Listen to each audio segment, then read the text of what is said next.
Good morning, comic book fans. Welcome back to Comics in 5 Minutes. I'm your ever-loving host, Shorty, and I've just done the shorter version of this over on TikTok. Just search Ka-Pow Comics UK. You'll find us. You'll see a more condensed, quicker version of what I talk about here. But if you're on the YouTube, you get a little bit extra. You get the bonus features, as it were. And today we are reviewing Radio Apocalypse by Ramvi and Anand RK. I apologize, I put the stress on the wrong place on Anand. It's either Anand or Anand. No idea. But either way, they're a brilliant artist. Their art actually is an unusual thing we talk about because it's not usually the kind of thing I go for. I am a big fan of bold, clean lines, intricate detailing when it's necessary, wide cityscapes when it's not. This is a lot more down to earth, a lot more like goes beyond scratchy even. The lines are actually kind of tricky in places. They blur, they meld into each other. There's also repeated drops out of the paneling, which, you know, sometimes I like, sometimes I don't, but in this one, I like it. That adds to the moment quite nicely. It shows movement beyond the comic book. It shows dynamism. It's exactly what I want out of my artwork. It's absolutely brilliant. Sometimes the characters are caricatured, though.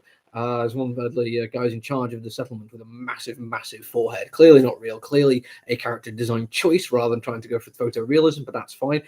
Other times there is a lack of detail on faces as they're part of the background and they blur into nothing. And again, that's something which has bugged me in the past.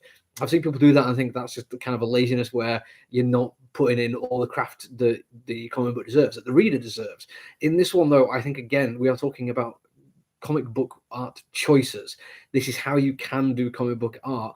The fact that they are in the background means you're focusing on something else, usually some action or movement at the beginning, at the front of the scene, at the foreground, as it were, but not always. Sometimes it just kind of shows that there is more important things out there that you might not notice and you should be looking for.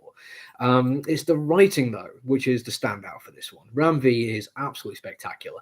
I've said before, his writing borders on the lyrical and the poetic while still just about falling into prose.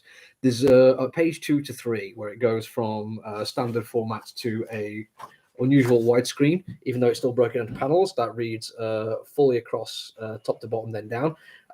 That's the radio announcer or DJ, I suppose. Basically doing his morning announcements, reaching out to the people of the settlement. Settlement does have a name, but I've totally forgotten what it is. But it's beautiful. It's genuinely wonderful. Every single panel, every single word that's spoken, everything adds to a sense of story, a sense of place as well. This is a post-apocalyptic wasteland, but the people in it still have hope. And there's the big difference where it comes down to what's the furthest place from here, which I absolutely loved and would highly recommend. But that uses music in a post-apocalyptic scenario to be about punk and fighting back and rebellion. The music is something that gets people up. It gets them excited. It's something which used to define you, your sense of individualism, screaming into the darkness, the void of the apocalypse. Radio Apocalypse goes another way. The music is hopeful. It's what brings people together rather than makes them individuals. It shows that there is a sense of community and that people are looking out for each other, and they use the radio and they use music to reach places they couldn't usually, to talk to people who aren't in the settlement, to show them that there is a beacon, as it were, somewhere that they can come, somewhere where they can escape what else has been going on in the world.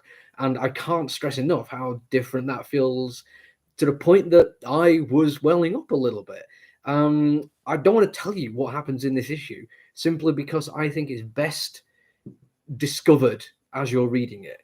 But there's a point when somebody needs help. They are outside of the settlement. Night is coming. Their friend, their lover, their girlfriend has left to go and get help, and she's hoping to get a car to go back and collect her girlfriend. And the guy who runs the settlement won't let that happen. Night is coming. It is very dangerous. There are creatures out in the darkness who only come out in the darkness. They can hunt by scent and they will kill people. His job is to keep as many people alive as possible. This moment has such a sense of hopelessness and despair, but also understanding and compassion. It's moving. There's no other way to put it. There's one panel of just pure loneliness.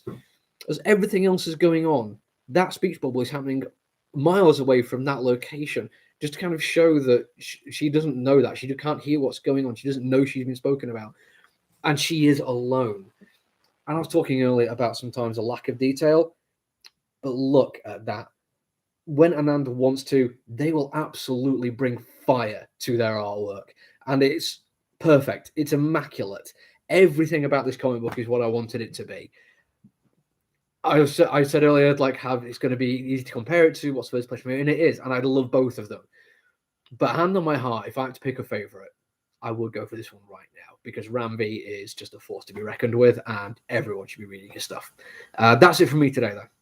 I'll be back tomorrow. Until then, look after each other, stay safe, and as I say, go and find us on TikTok, and also like and subscribe and share with your friends, like everything I do, because I like talking to people. Bye.